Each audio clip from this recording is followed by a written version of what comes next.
For me, I definitely relate to this because when I started working, I never had money. People, as in, I was always broke. We'd be paid in the first week, the third week, I was broke. Why? Not because I didn't have money, but because I had no idea how my money was going and disappearing. I see something, I buy. I want something, I buy. My kids want something, I get.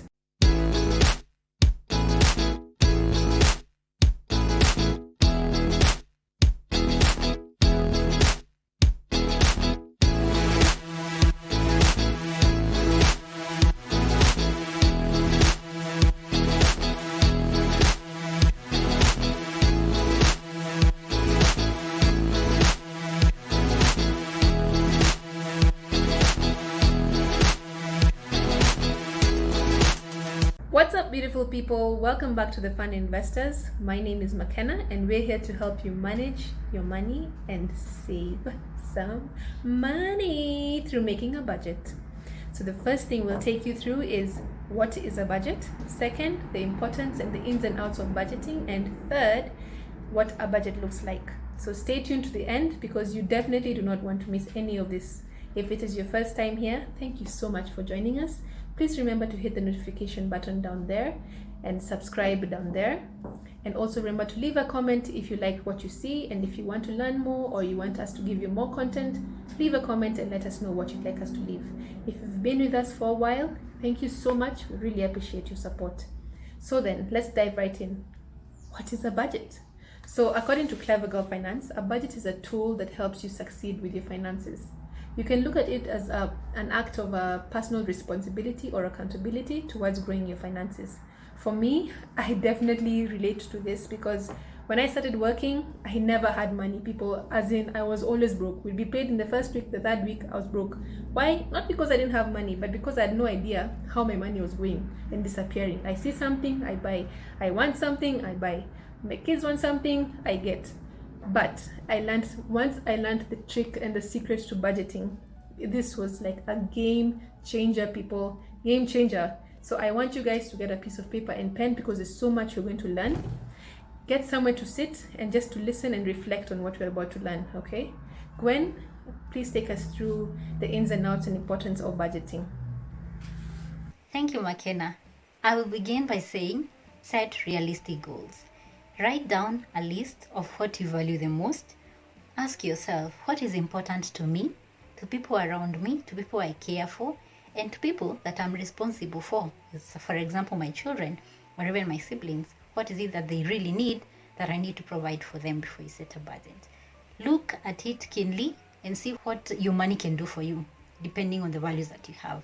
For instance, if you're responsible for paying rent, you definitely have an amount that you normally pay.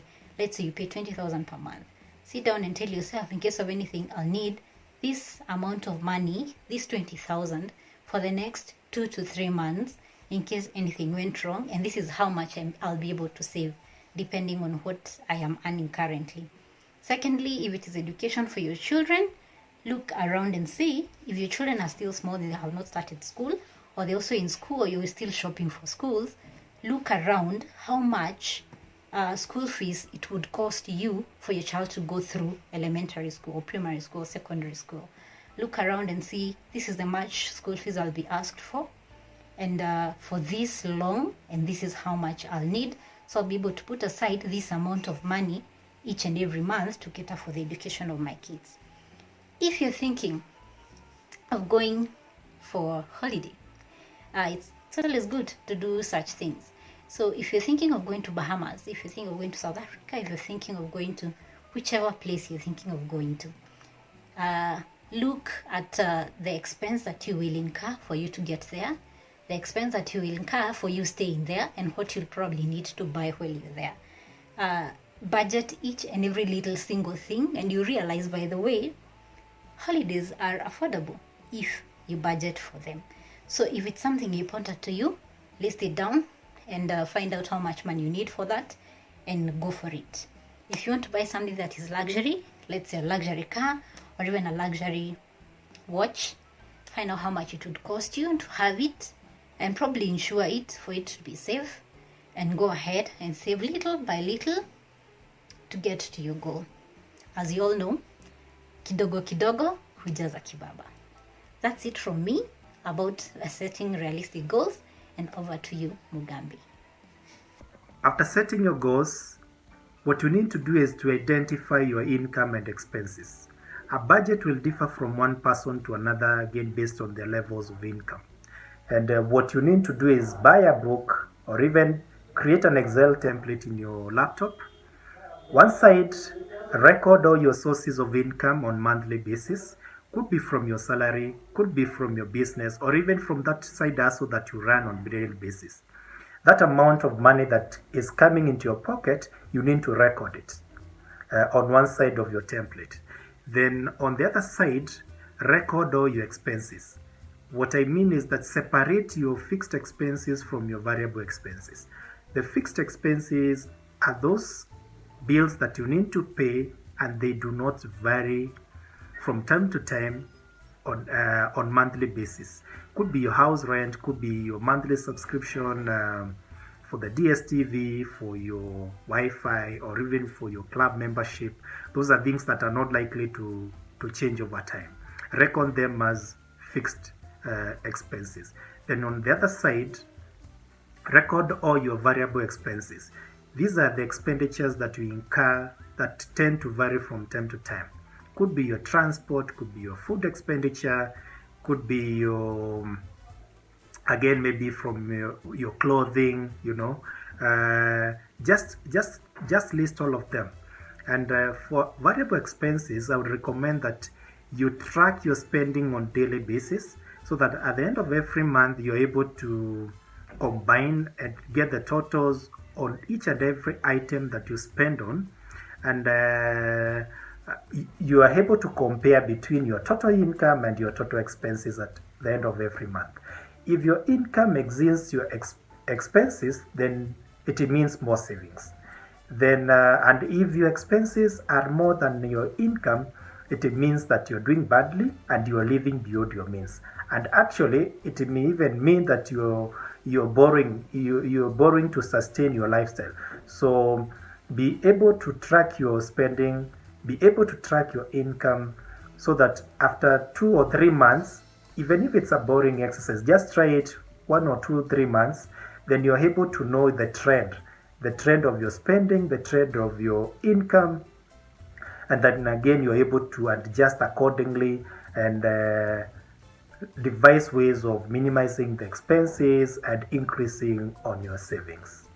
So another point when you're preparing your budget is you need to separate your needs and your wants. Ask yourself, do I really need it? Does purchasing this item bring me closer to my financial goal? That's the first question you need to ask yourself. Give it, let's say, 2 weeks to a month, and if you still really need to purchase it, then maybe it's time to purchase it. But don't find yourself in a situation whereby you are in a supermarket. You see this very nice cooking set. You're like, oh, I have to purchase it. It's only 15K. But do you really need it? You already have a bunch of cooking sets in your house. They're more than enough. Like, you really don't need it at that moment. And by buying it, you'll just add on to the plenty that you already have. How about you save that money for a rainy day? Rainy days will always be here. Another one is, let's say you get this beautiful, let's say, surround system. You find it's on sale and you're like, I have to get this. But really, do you? You already have a well-functioning home theater at home, but because you know what, YOLO, you just want to get it. Just try and save that money, because it's gonna come through for you on those rainy days. So, being realistic, having clear goals and a budget will guide you on that impulsive want that you would have gotten, and instead purchase a need. So, separating your wants and your needs is very key when you're preparing a budget.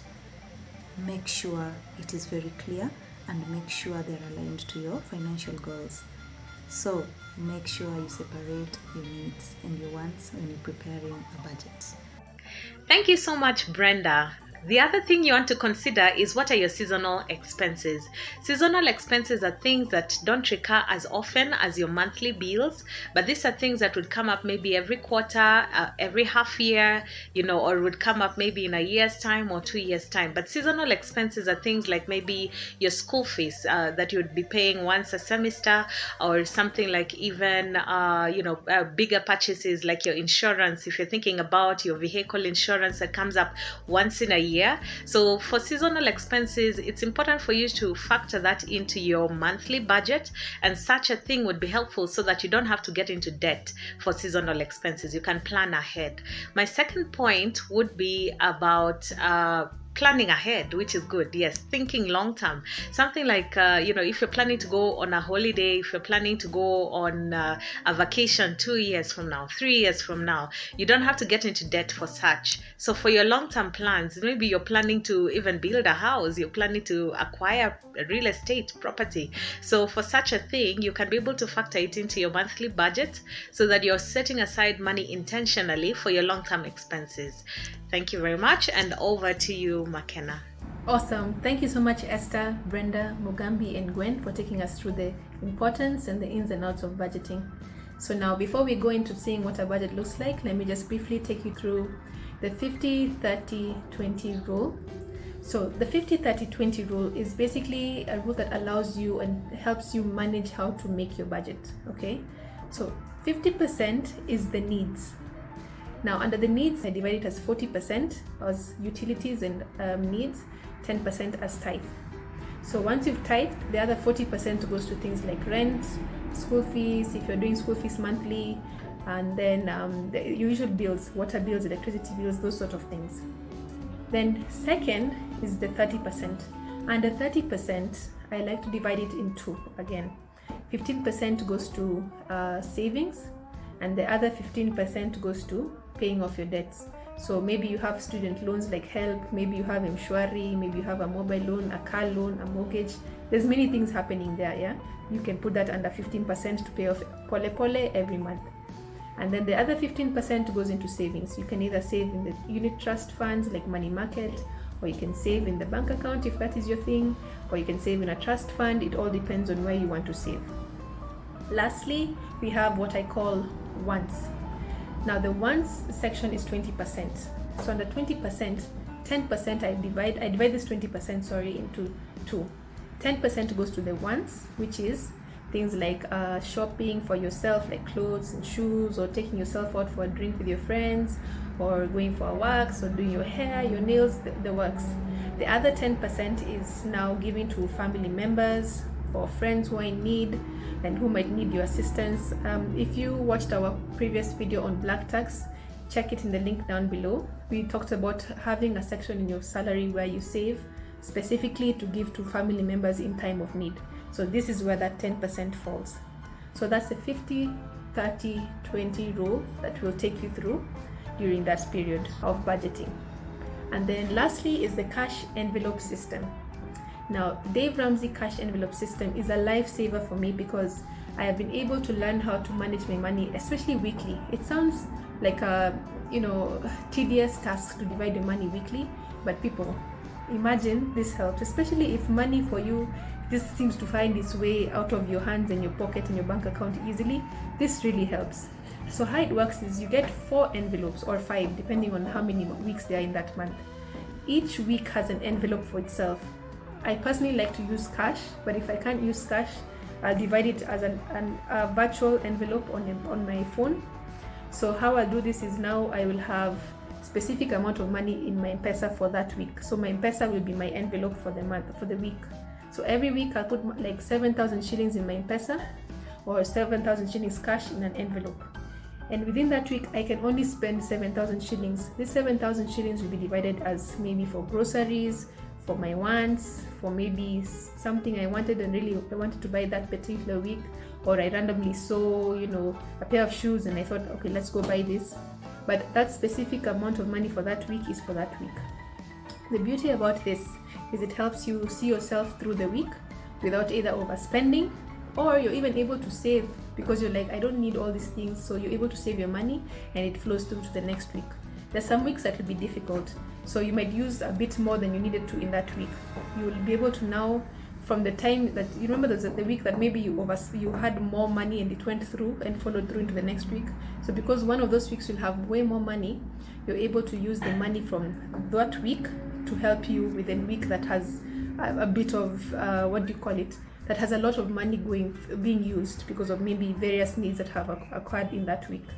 So the beauty is that it helps you see yourself through each week, and the overall month is budgeted to the T, because this now helps you save your money more and helps you manage your money better.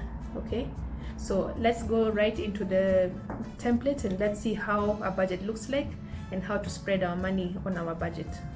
Welcome back, guys. As mentioned, here's a visual of the 50-30-20 budgeting rule, where we have the needs as 50%, the wants as 30%, and the savings as 20%. And then we go up to see what a template looks like.